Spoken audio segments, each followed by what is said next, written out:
E aí, gente, tudo bom?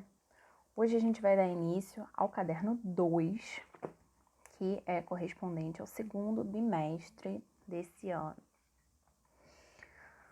Veremos as aulas 19, 20 e 21, começando pela tabela periódica. Então, vos apresento esta que é a tabela periódica dos elementos químicos, tá? Como vocês podem ver aí, ela tem cores diferentes, né? E alguns espaços vazios aí nessa parte de baixo. Bom, essa tabela periódica aí, gente, ela é atualizada de 2013 aqui. Já existe uma atualização dela de 2017, em que foram descobertos estes elementos que se encaixam nesses espaços vazios, tá? Então, já temos uma tarefa, que vocês pesquisem a tabela periódica atualizada de 2017, tá? Então, vamos ao que interessa. De acordo com essa legenda que tem aí no cantinho inferior esquerdo, temos os metais, que são os de coloração amarela, tá? Que eles podem ser divididos em metais de transição e metais representativos, tá? Todos os metais que estão na coluna 1, na coluna 2 e da coluna 13 em diante são chamados metais representativos. Os metais das colunas 3 a 12, incluindo essas duas séries lá de baixo, série dos lantanoides e dos actinoides, são chamados de metais de transição. Sendo que esses metais dessas séries, essas duas séries que ficam lá embaixo, são os metais de transição interna e os outros de transição externa. Por que interna? Porque cada uma dessas linhas que estão aí embaixo, elas correspondem a esses quadradinhos que estão vazios aí embaixo do elemento Y, tá? Seguindo. Os elementos de cor verde são os não metais ou os ametais. E os elementos de cor lilás são chamados de gases nobres. Bom, continuando. Aqui tem uma especificação de cada uma dos símbolos, né, da simbologia que tem dentro de cada elemento. O estado físico, se for um quadradinho é sólido, uma gotinha é líquido e esse outro símbolo como gasoso, tá? O número no canto superior esquerdo é o atômico, o nome vem embaixo do símbolo e lá embaixo no canto inferior esquerdo vem a massa atômica, tá? A massa é uma média dos isótopos estáveis com relação à sua abundância percentual no universo. Bom, vamos analisar essas três proposições. 1. Os elementos estão organizados em ordem crescente de número atômico. Então, fica aí também como uma atividade para vocês analisarem que todos os elementos eles seguem uma ordem crescente de número atômico, tá? E quase em sua totalidade também uma ordem crescente de massa, tá? Salvo por um ou outro que tem uma pequena variação ali, tá? 2. As linhas verticais são chamadas de famílias ou grupos. Por que família, gente? Porque eles contemplam elementos que têm características semelhantes, tá? Semelhantes, não iguais. E igual número de elétrons na camada de valência, isso é muito importante, é uma dica para vocês, tá? Por exemplo, todo grupo 1, ele tem na camada de valência 1 elétron. Todo grupo 2, 2 elétrons. Depois a gente pula lá para o outro canto, dos elementos representativos. Grupo 13, 3 elétrons, e assim por diante. Nos elementos de transição, isso é um pouco diferente, porque eles eles têm características diferentes, eles têm características variáveis, então são um pouco mais difíceis de ser, como é que eu vou dizer, definidos, tá? Por fim, as linhas horizontais são chamadas períodos e pertencem ao mesmo período elementos com igual número de camadas eletrônicas. Então, vou dar um exemplo para vocês. Os elementos sódio, Na, e o magnésio, Mg, eles estão na terceira linha, então, terceiro período. Isso quer dizer que os dois elementos têm 3 camadas eletrônicas, tá bom?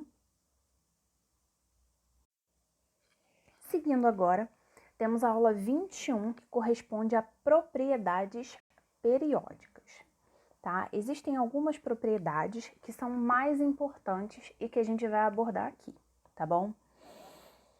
São elas: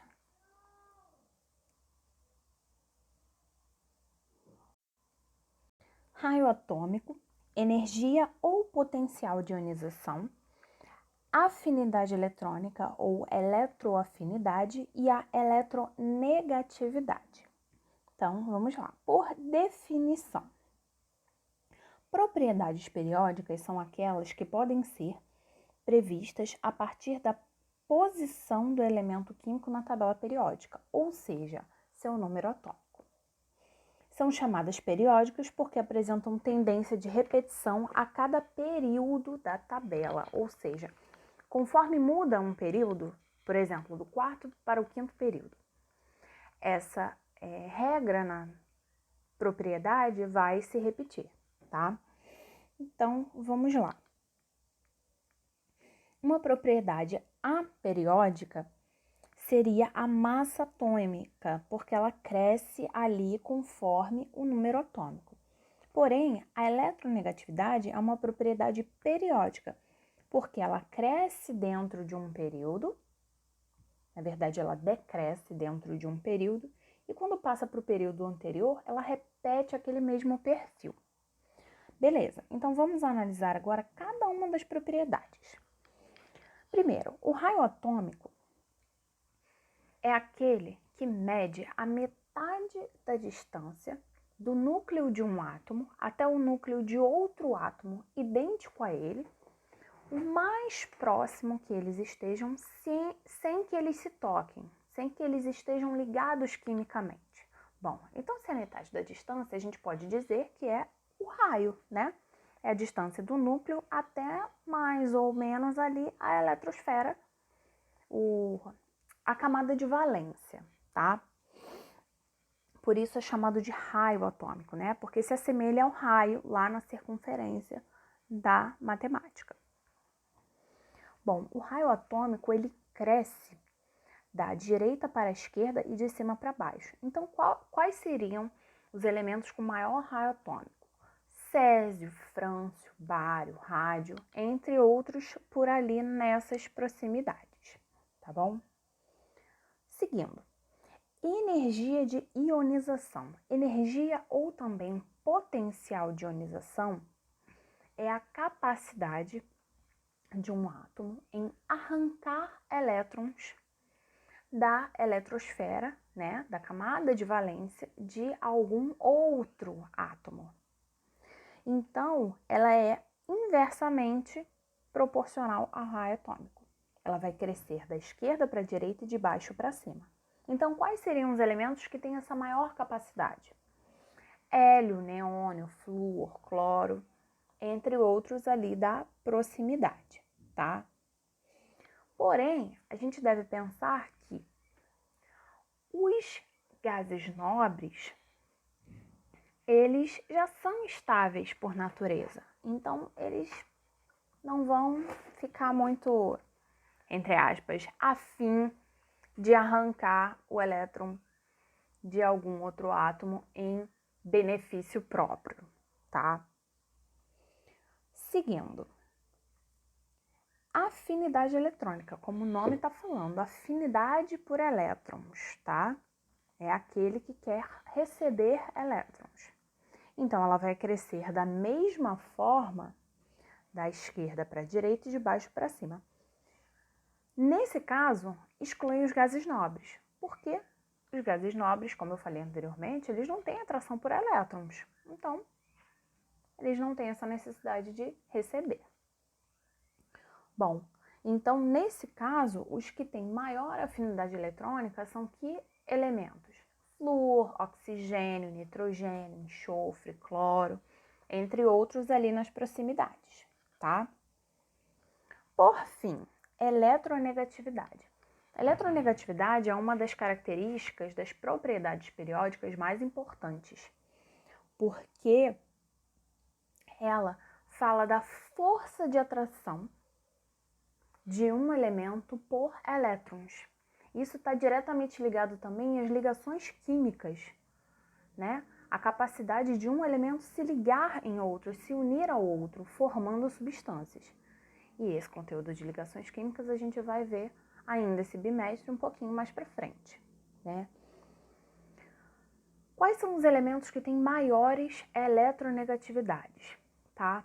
A gente chama até dos FON, que são flúor, oxigênio e nitrogênio, respectivamente com eletronegatividades iguais a 4, 3,5 e 3, tá?